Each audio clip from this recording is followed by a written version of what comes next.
नमस्कार दोस्तों, 19 जनवरी 2024 देश में कुकरमुत्ते की तरह उग आए कोचिंग संस्थानों के मायाजाल को खत्म करने, उनकी मनमानी रोकने और लगातार बढ़ रहे छात्रों के आत्महत्या के मामलों पर ब्रेक लगाने के लिए शिक्षा मंत्रालय ने बड़ा एक्शन लेते हुए एक नई गाइडलाइन जारी की है। तो चलिए आज की इस वीडियो में कोचिंग सेंटर से ही जुड़े गाइडलाइंस और उनकी आवश्यकता के बारे में जानते हैं कुछ महत्वपूर्ण फैक्ट्स। शिक्षा के क्षेत्र में कोचिंग सेंटर्स का महत्व बढ़ता जा रहा है। कोचिंग सेंटर्स आधुनिक शिक्षा प्रणाली में एक महत्वपूर्ण स्थान रखता है। किसी भी सेंटर का उद्देश्य छात्रों को उन विषयों में माहिर बनाना है जिसे समझने में छात्र असुविधा महसूस करते हैं। इसके अलावा ये सेंटर्स कॉम्पिटिटिव एग्जाम्स की तैयारी में भी मदद करते हैं। हालांकि इस प्रक्रिया में एक बेहतरीन कोचिंग सेंटर का चयन करना बेहद आवश्यक होता है। कई छात्र इन सेंटर से शिक्षा प्राप्त कर सफलता भी प्राप्त करते हैं, लेकिन कुछ समीक्षात्मक दृष्टिकोण से इसे एक सहायक के रूप में ही देखते हैं, जो शिक्षा प्रणाली को पूर्ण करने के लिए अत्यंत आवश्यक होता है। अतः हमें ये विचार करना आवश्यक है कि कोचिंग सेंटर्स की भूमिका विद्यार्थियों की शिक्षा प्रक्रिया में कैसी होनी चाहिए और क्या ये वास्तव में एक सप्लीमेंट है या बस उसका एक सब्स्टिट्यूट। सरकार का मानना है कि 16 साल से कम उम्र के बच्चों के लिए कोचिंग हानिकारक है। यह बच्चों पर मानसिक दबाव डाल सकता है और उन्हें आत्महत्या के लिए प्रेरित भी कर सकता है।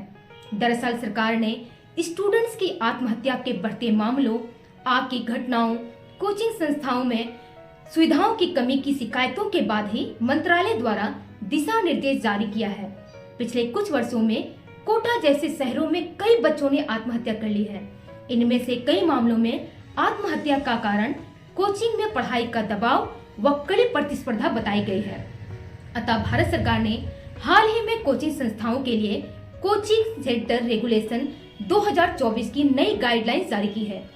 इस गाइडलाइन के अनुसार अब कोई भी कोचिंग संस्थान 16 साल से कम उम्र के बच्चों को दाखिला नहीं दे पाएगा। इससे पहले कोचिंग संस्थान 12वीं कक्षा से पहले भी बच्चों को दाखिला दे सकते थे।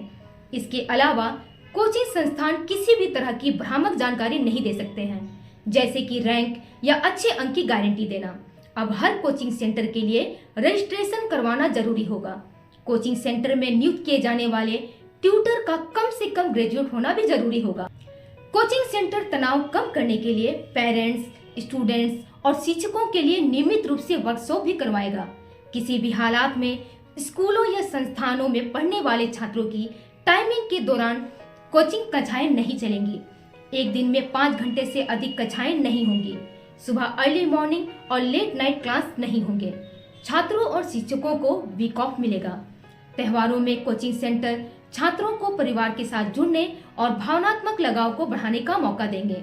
अगर छात्र ने कोर्स के लिए पूरा भुगतान कर दिया है और बीच में ही कोर्स छोड़ रहा है, तो निर्धारित अवधि तक छात्रों को पूर्व में जमा की गई फीस में से धनराशि वापस करनी होगी।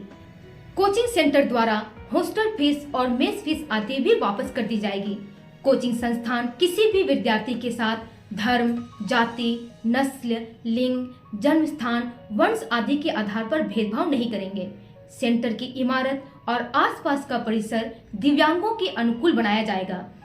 इन दिशा निर्देशों का उल्लंघन करने वाले कोचिंग संस्थानों को पहले उल्लंघन के लिए 25,000, दूसरी बार 1 लाख और तीसरी बार अपराध के लिए रजिस्ट्रेशन कैंसिल करने के साथ भारी जुर्माना भी लगाया जा सकता है। कोचिंग संस्थाओं की आवश्यकता अपने आप में हमारी शिक्षा व्यवस्था की विफलता है। इस प्रतियोगिता के युग में जहां सफल होने के लिए लोग नई जुगाड़ लगाते हैं, तो कोचिंग संस्थान कुछ नए तरीके लेकर लोगों को आकर्षित करने की कोशिश करते हैं। कोचिंग सेंटरों के लिए जारी नई गाइडलाइन को लेकर सोशल मीडिया पर चर्चा तेज है। सरकार के इस फैसले के बाद सोशल मीडिया पर #कोचिंग सेंटर ट्रेंड कर रहा है। कुछ लोग नए नियम को छात्रों के लिए फायदेमंद बता रहे हैं, तो कुछ लोग इसे छात्रों की शिक्षा के साथ खिलवाड़ मान रहे हैं। कुछ लोगों का कहना है कि ऐसे अनेकों पेरेंट्स हैं जो 9th से यूपीएससी और 5th क्लास से ही IIT नीट की तैयारी करवाने लगते हैं और अब तो ये एक फैशन बन चुका है। कोचिंग और पेरेंट्स दोनों का लालच बढ़ रहा है और बच्चे इनका शिकार हो रहे हैं। वहीं कुछ पेरेंट्स का मानना है कि अगर 16 साल के बच्चे कोचिंग की सहायता नहीं ले सकते तो उन्हें सपोर्ट कैसे दिलाया जाए।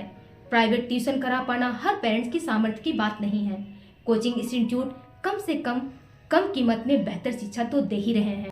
यह फैसला ऐसे समय में आया जब हाल ही में स्कूलों में शिक्षा के स्तर पर एक चौंकाने वाली रिपोर्ट आई है।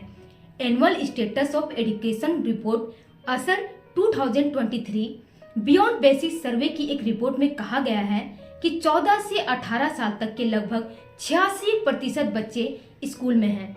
यह और बात है कि उनमें से 25% बच्चे ऐसे हैं जो अपने ही क्षेत्रीय भाषा में दूसरी कक्षा की किताब पढ़ने में कठिनाई महसूस करते हैं। यानी 7वीं से 12वीं में पढ़ने वाले करीब 1/4 बच्चे ठीक से क्लास 2 की किताब तक नहीं पढ़ पा रहे हैं। बेसिक मैथ्स की बात करें तो आधे से ज्यादा स्टूडेंट्स डिवीजन नहीं कर पाते। यह सर्वे स्कूल में पढ़ाई के स्टैंडर्ड को साफ दर्शाता है। अतः कहा जा सकता है कि इस जंजाल से मुक्ति पाना है तो गाइडलाइन जारी करना काफी नहीं होगा।